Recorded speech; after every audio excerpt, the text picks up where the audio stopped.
Welcome to another episode of Hiring and Empowering Solutions. My name is Molly McGrath, and I am the creator of this office-altering podcast.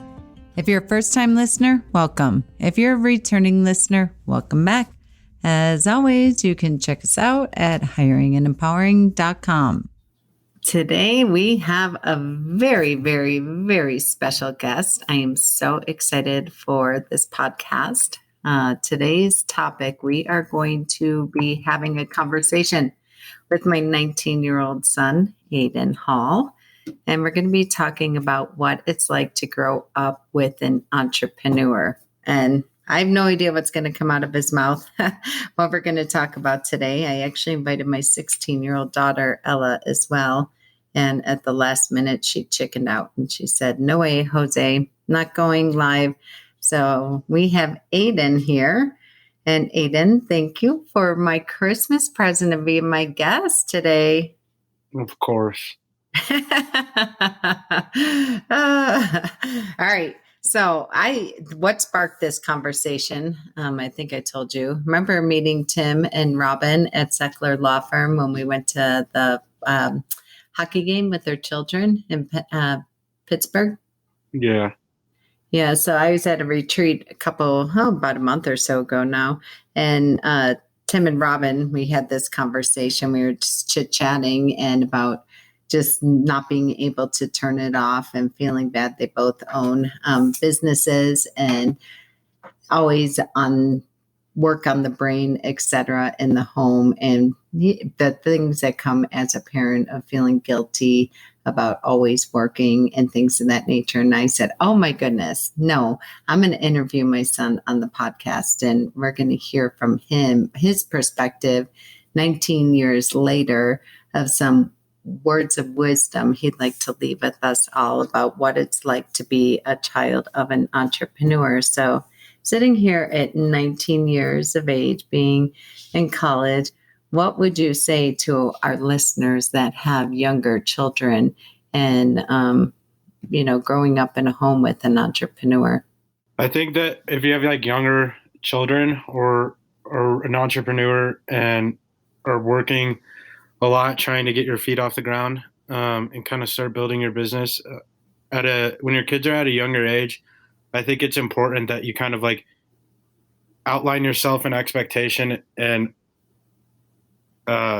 create a strict timeline for when you're actually going to be working and spending time with your kids. I think that's like extremely important because a lot of entrepreneurs just work. And when their kids are a lot younger, it's important that you're around. And I think one of the hardest struggles as an entrepreneur trying to find a fine line of balance is when are you working and when are you at home? And especially if you work from home, those lines get blurred very easily.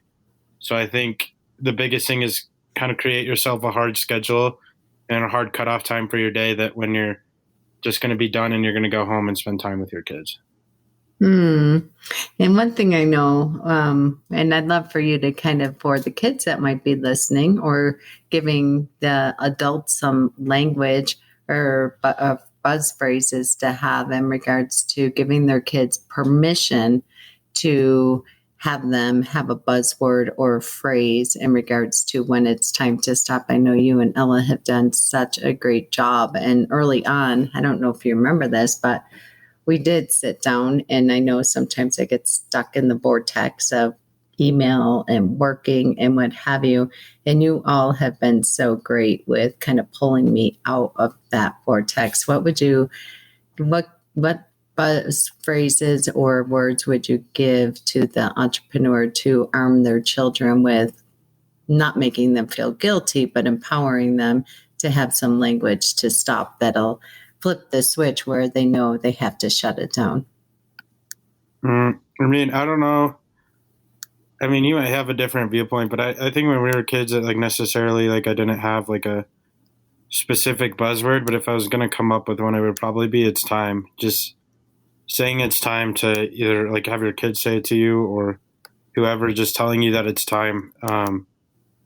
Just like with the mental aspect of it, it kind of involving time makes you act in the moment or currently. So if you just say it's time for you to be done, like that kind of provokes you to be done because you've realized like, and it brings your attention forward to like what time of the day it is or just like what's actually going on in your environment.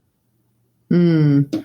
A lot of times you would say to me, you promised, and you would say you made a promise that you were going to be done at 5 o'clock or whatever it was. And I know a lot of times what helped is in the morning getting ready for school or what have you, just kind of reviewing what we have on deck for our day. And then also what we have on deck for the evening, and just really what time we're going to have dinner and things of that nature, creating that structure and schedule, right? Yeah, I think that's perfect. So, what would you tell us as entrepreneurs? What would you like to say in regards to the things that you wish you would have experienced, or, in hindsight, sitting here at 19 years old, some things that you would give as drive-by coaching and advice to any entrepreneur, or even to myself, that you wish you would have had the language that you have now to say? I think a big piece of advice I would give is if you're within the means or can afford it. Um, I mean, even if it's a stretch for you to do it either, sometimes stretches are good because they push yourself to work harder and cause you to be more determined and kind of hold your feet to the fire. Um, but if you are an entrepreneur that works at home, I strongly recommend that you find a space outside of your house where you can work, like such as like an office space, or even just going to like a coffee shop or something like that every day. Because for a big portion of my life growing up, you always worked at home, and it was very easy for you to just drift away back into your space at work, and a home eventually became work. And I think excluding work from your home is probably one of the best decisions ever because it really separates your work life and your family life, and it makes things a lot more um, it makes things a lot more genuine between your work and family life. So I think that like excluding your work from your home is probably the biggest tip I would give because my relationship with you got a lot better once you did that. Yeah, I mean, isn't it fair to say that you're a prisoner in your own home where you couldn't even come up and make a sandwich or make any noise or what have you? Even if I was in my office and had the door shut or anything of that nature, just hearing the commotion was very distracting and triggering for me. And I mean, when I did get an office, I would agree with you. Our life and our relationship completely changed because I wasn't constantly stressed out or yelling at you guys to be quiet because, I now turned our home into my work environment and you all were held captive to that. I would agree with that. I probably wouldn't have told you this now, but if there's, I guess I can be a voice of reason for other people or other kids, but uh, I don't know. When you worked from home, it's like we lived in a library, and it really sucked because I had to be quiet all the time, and it really felt like my home, like our home and our spot where everybody could do, generally as they please, like, and your spot to do the things you need to do really became like an office. And it was just more so like I would go to school and then come home to work for a couple of hours and wouldn't be able to execute the things that I needed to as well as I should have been able to. I think that's really wise, and it's absolutely a fair statement as well. And that was one of the greatest things, to be able for me to pack up and leave, just like you all did when you went to school. What would you say about, so I know at one point when we hired you a coach, what would you say to, I think what grade, freshman year going into sophomore year, when we hired Carrie for you as a coach, what would you say to entrepreneurs about making an investment in coaching for their children? I think it's a really good decision. I think the biggest thing, like, or the best thing to invest in life is yourself. And I guess, like, as a parent, the best thing to invest in is yourself and your kids. Um, I haven't gotten to that point yet, but I assume that's what it feels like. But investing in yourself and your kids is probably the biggest decision and like the best decision you could ever make, because the more you grow personally, the more you grow professionally, and like the more well-rounded of an individual you'll become. So I think that personally, like hiring a coach was a really good decision. And it doesn't have to be like a super long-term thing or an extended period of time. Even sometimes just setting the foundation or the framework for what it looks like to be a high functioning and like a good contributing member to society, and what it like truly means to work hard. Having someone to guide you along that process and kind of set in those set in that foundation for you could be really beneficial to what your future looks like. So I think it's probably the best decision. Well, yeah. And from my perspective, I'd be working, working, working, then come out of my office.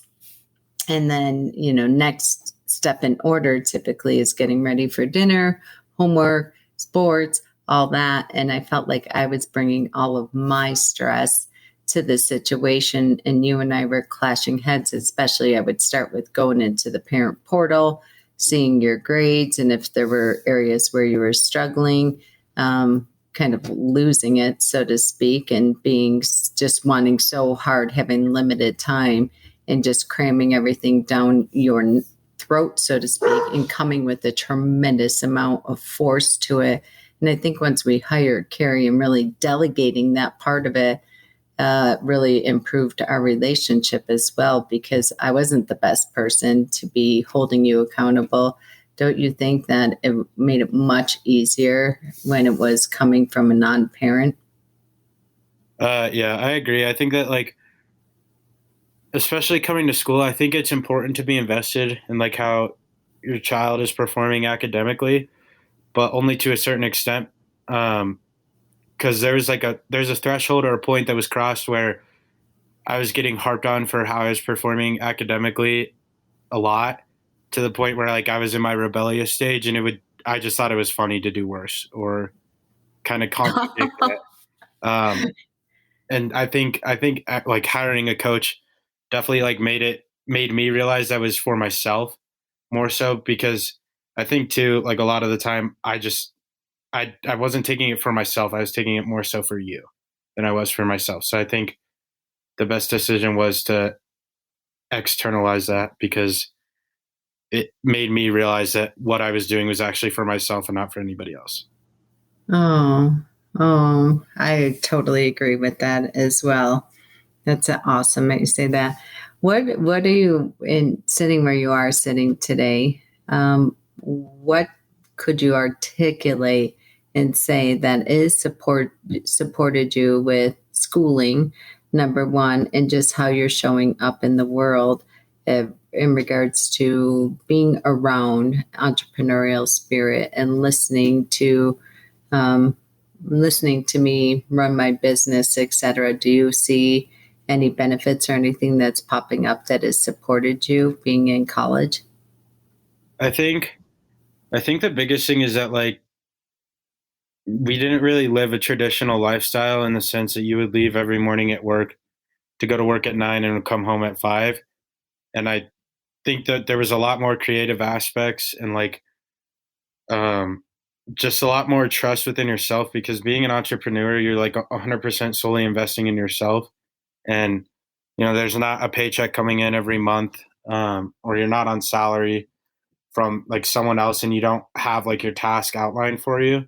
So I think the biggest thing has just been like watching that and like growing up. And I see it within myself now, that just like the creative aspect of it and the ability to like want more and the drive to keep going. Um, and I think the ability to just like look at every situation differently and kind of want to live a non-traditional work lifestyle is really good.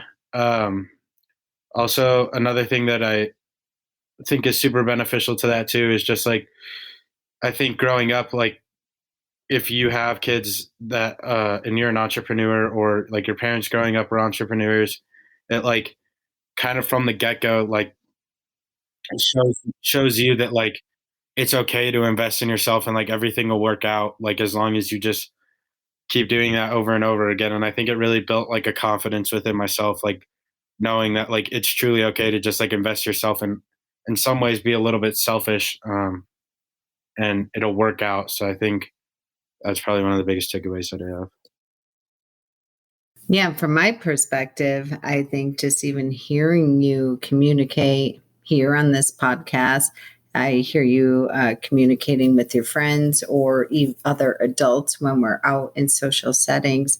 I feel like, from my perspective, it makes my heart so warm so often. And people will constantly tell me this like, my gosh, your children are so articulate and they're like mini, they've said that when you all were in elementary school, they're like mini adults. Their ability to communicate to adults and out in the public or from a restaurant, here getting feedback from wait staff, what have you. I think, for a long time, I felt guilty constantly being on conference calls or taking a work call when I'm not supposed to be quote unquote working, not on the traditional 9 to 5 clock. And I would feel terrible about that. But now witnessing and watching and interacting with you and getting feedback from other people in regards to how you show up in the world, it makes my heart so warm because I have to believe and think now in hindsight that you listening, whether you were present or conscious to it or not, to a lot of my business conversations and conference calls and things of that nature, that it's really rubbed off in your ability to communicate. Would you agree? I'd agree. I don't think it's the main factor, though. I think the main factor is definitely just how we were raised. But uh, I definitely think it contributes uh, a lot with how I interact with people. And I think another benefit to it too is just like applying for first jobs or like applying for college or like trying to get into certain degrees or majors within my school, or even just like things that are going on in my professional life. I think I had the upper hand on a lot of kids whose parents work just traditional 9 to 5 jobs, is because like, especially with you, essentially like every phone call that I listened to in a sense was interview fashion in some way, shape, or form. So I think that I had the upper hand when it came to growing up and applying for those first jobs and going through the interview process and um, kind of really figuring out how to present myself in a professional manner when the situation called for it. Mm. Yeah, and you have accomplished a lot since being in college for less than 2 years at this point. In regards to, I know you've had to interview for. Well, I want you to tell our listeners some of your accomplishments that you've had in your less than 24 months in school, including going into college in the thick of COVID. Yeah, so I guess I'll start.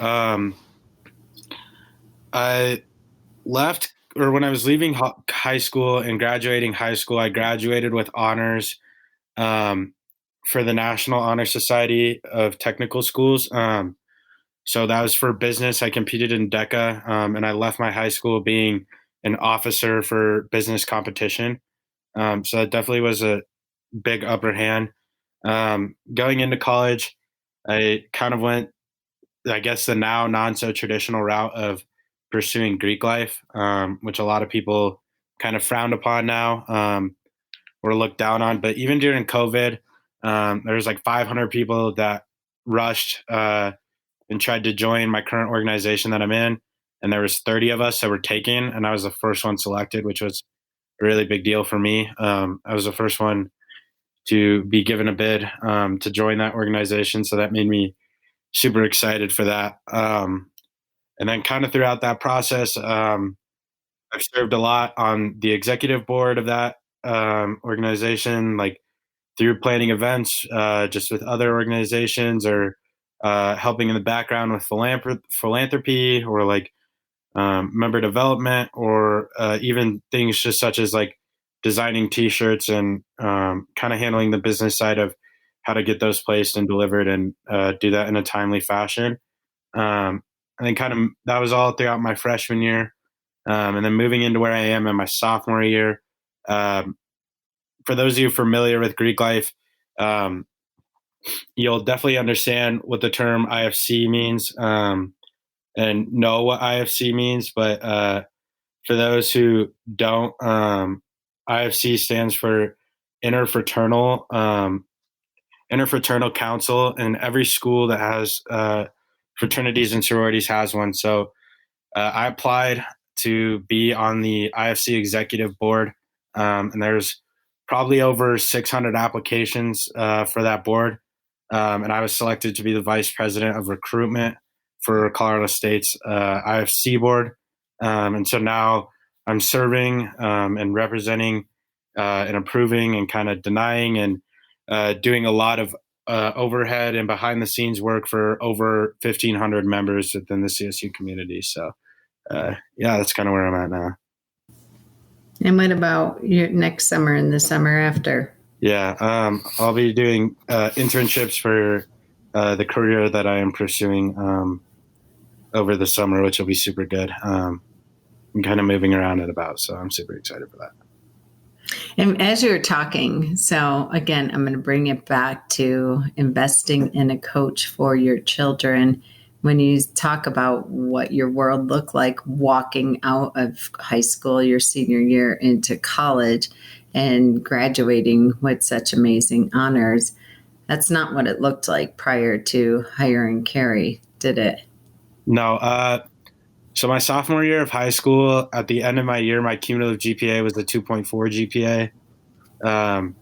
And then heading out of my junior year, my overall cumulative GPA was a 2.9, and I graduated high school with a 3.4 GPA. So I think definitely hiring a coach can help put your mind on the right track and help you figure out where to go from there. Yeah, and she helped. I think I know if we did not make that investment in her, and again, it wasn't dictated. You didn't have to do it. You clicked with her. Thankfully, the first coach that we interacted with. But I think with that, her teaching you planning skills, how to plan for, what did you call it, anxiety week? Yeah. And having those skills and coming from her versus from me, because I know a comment I would get from you once in a while is, I'm not one of your employees, or I'm not one of your coaching clients. I think your ability to even hear it or digest it or implement it for me was probably rather tainted. Yeah, and I think if everybody listening thinks back, and I mean, when they were kids, everything your parents told you to do, instinctively kind of wanted to do the exact opposite of it generally most of the time. And so I think the best decision was to externalize that and just kind of walk through that process of finding what works for me and how to kind of turn things around with someone other than my family was really beneficial to me. And another thing that I think was super beneficial too was that I was it was someone outside of my family who didn't know everything that was going on in my personal life, and I kind of had the ability to express what I wanted to. And so that made it a lot easier for me to feel comfortable and be okay, given the information that they have, they can give me the best advice possible, but they don't know everything that's going on. And I think too that emotions in a sense get tied up with, families trying to really help guide someone. I think it's important that you keep guiding your children and be hard on them, because that's probably one of the greatest things that has come out of my life is that my parents were so hard on me. But I think having someone from the outside looking in on it made it a lot more comfortable, and there wasn't as much emotion tied into it, because sometimes it's hard to admit to the people that you love that you're not doing as well as you should be. Well, that makes me super happy to know that me being hard on you has paid off now that you're at the age you're at. So, I'll tell you, as a parent listening to you speak, Aidan, and when you're in it, you can't see it, but having so much guilt every single night where I would go to bed and be like, oh, I wasn't fully present there, or I, worked later than I wanted to. I know many times, like you and Ella would always say to me, you're not listening, or you're not present, and things of that nature. And whether you know it or not, those trigger words, and you having the permission to be able to say that.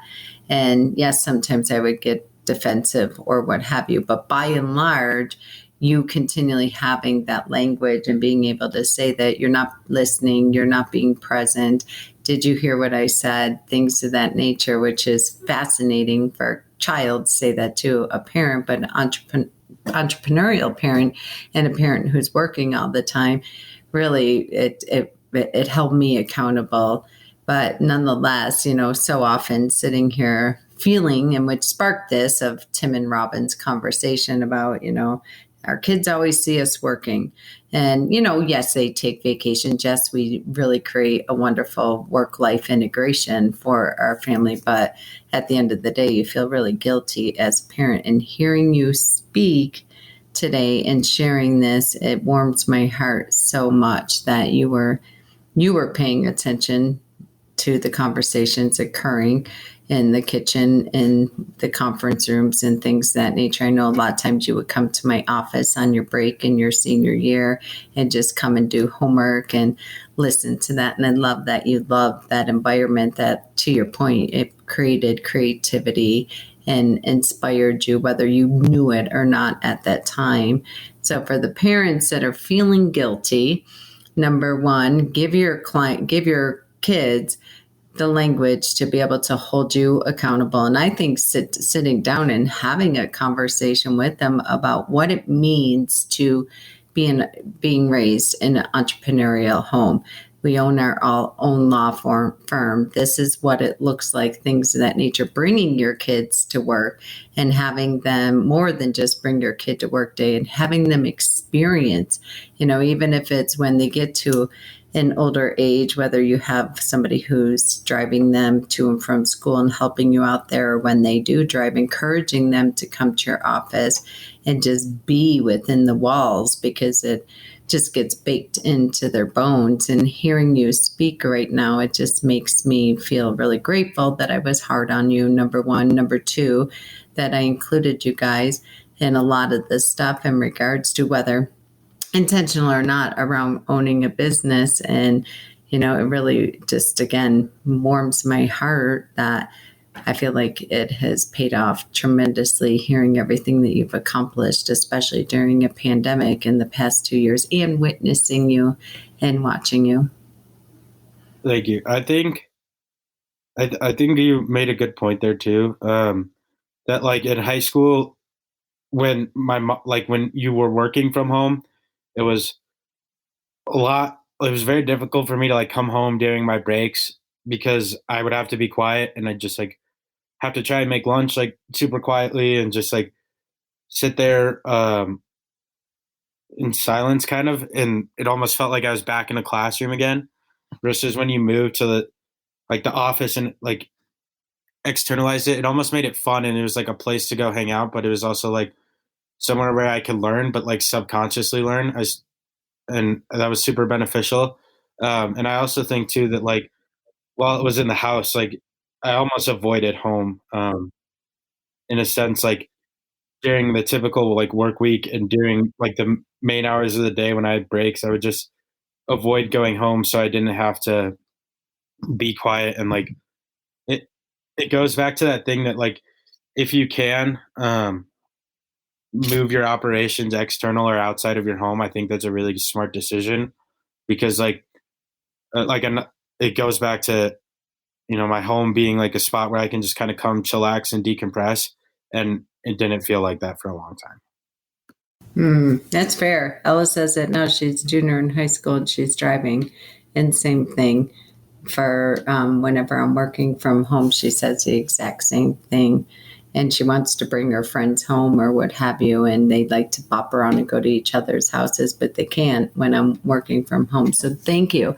You actually were the one who, whether you realize it or not, you actually said that to me, that you felt like a prisoner in your own home. And that was the motivation for me to go get an office, and it was a game changer. So I think the moral of that story is keep your lines of communication open with your kids. Encourage them to give you feedback and check in with them consistently and often. And when they do speak their truth or share their perspective or where they're at, don't get defensive or use it as a weapon against them or make them feel like they're in trouble. Or, you know what, as I just said that, this is something that I used to say to you guys early on, and you were the one who pointed out. Do you remember the phrase I used to always say to you and Ella? No. You don't know what you're talking about. I would always say that when you guys would be, complaining that I'm working or what have you. And I'd be like, you don't understand. You don't know what you're talking about because you guys aren't adult yet, what have you. And it was you who said to me at one point, please don't ever say that to us again. We do know what we're talking about. And this is our home too. And we're witnessing that you're working and giving you that permission to say that.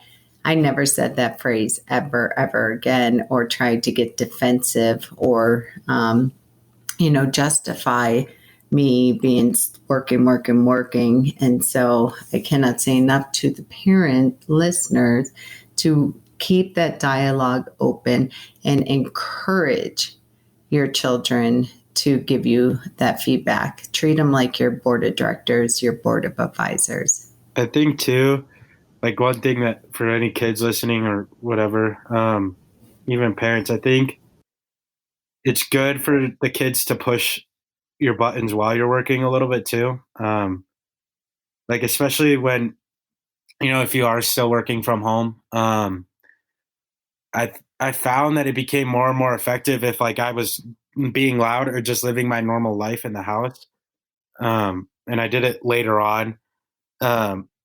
Because you lose one client or an interview doesn't go well because we were being loud in the background. It kind of really shows you like words can only do so much and you can only say so much, and sometimes you need to show them too to make them like realize it. So I think that eventually when I just started being loud and eventually just being like, I live here too, like I'm gonna do as I please, it really kind of brought it to the forefront and kind of put the nail in the coffin, so to say. That this is our home, not an office. And I think that's like really important too. So for any kids listening, or even spouses too, if your significant other is a entrepreneur, like push their buttons a little bit and piss them off a little bit. It might cause a couple short-term fights, but in the long term it'll be a lot better. And so I think that's a really beneficial thing. I would agree. Absolutely. Positively. And I'm so thankful and grateful that you did that. And I'm so grateful that you gave me the gift of coming on my podcast and sharing your experience, through your journey of being younger or what have you. I have so many sticky notes that I've saved over the years of when I'd be on conference calls and things of that nature, of you handing me little sticky notes to communicate with me as well, which is really fun to have those. My favorite one is when you said, can we get a dog? And you handed me a sticky note. And guess what? It worked. And that's when we got Finny. Mm-hmm. All right, Aidan, thank you so much for doing this. I know you were so excited to be here today. Any parting words that you would leave for, entrepreneurs, spouses, the business owner, or just pearls of wisdom that they could hand on to their kids to support them, regardless of what age their children are at? I've kind of talked about it a lot, but I'll just say it again. I think the biggest thing that you can teach your kids, but also teach yourself, is invest in yourself. And I think, it's hard, at least for me, to be selfish and like kind of focus on, I focus on everybody else instead of myself. Like I always put other people's needs before mine. But I think one of the greatest lessons that I learned from my parents was like the ability, to invest in myself. And, turning 20 in like a month or so here. I think the biggest thing was like that I've seen work really well for me in my life is investing in myself. And That's not to say that every time I've invested in myself that it's gone really well or worked out.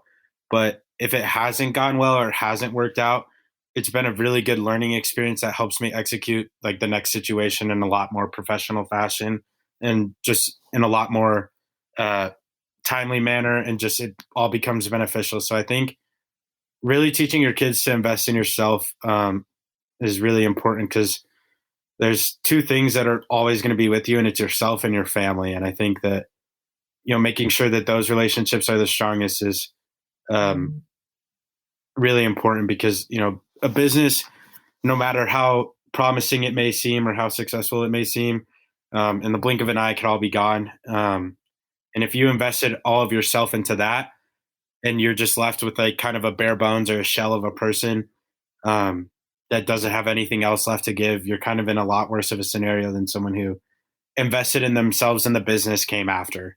And then if that business crumbles, they just move on to their next allocation or next trajectory in life. No, that was so wise. And as you were talking, I think it's important too of investing for the entrepreneur too, to really make sure you're consistently investing in coaching for yourself as well. I know for me, without having my coach Paula holding me accountable, meeting with her every Wednesday at 8 a.m., I would not have had that work-life balance or integration. I don't know if it's ever a balance, but very, very wise. Thank you for that. I think you going off that, there's just like one last thing that I would say is, if you have all your eggs in multiple baskets right now, my suggestion and would be to remove some of your eggs from baskets that aren't contributing to you, or I guess stop like spreading yourself so thin, trying to pursue different avenues or multiple different things at once, because the outcomes of them will all be mediocre. Versus if you like basically like view life as a big mountainous range, it's really hard to summit 10 different peaks at once. But if you focus on one peak, it makes it a lot easier to summit that peak and then kind of look around and figure out which peak you want to go climb next. So I think the biggest thing is really, really teach your kids how to focus in on specific things and accomplish things one by one, kind of like a checklist, and just really summit those peaks and move from one mountain to the next. Yeah, there's a book called The One Thing for our listeners that is I constantly anchor back to when I'm starting multiple projects or business opportunities, what have you. I always anchor to that, the one thing, and summit that first. And then once you've mastered it, it's systematized. It could run without you, to your point, where it's not going to completely devastate you. And then you're left with the shell of a person. You have to keep that at the forefront. I agree.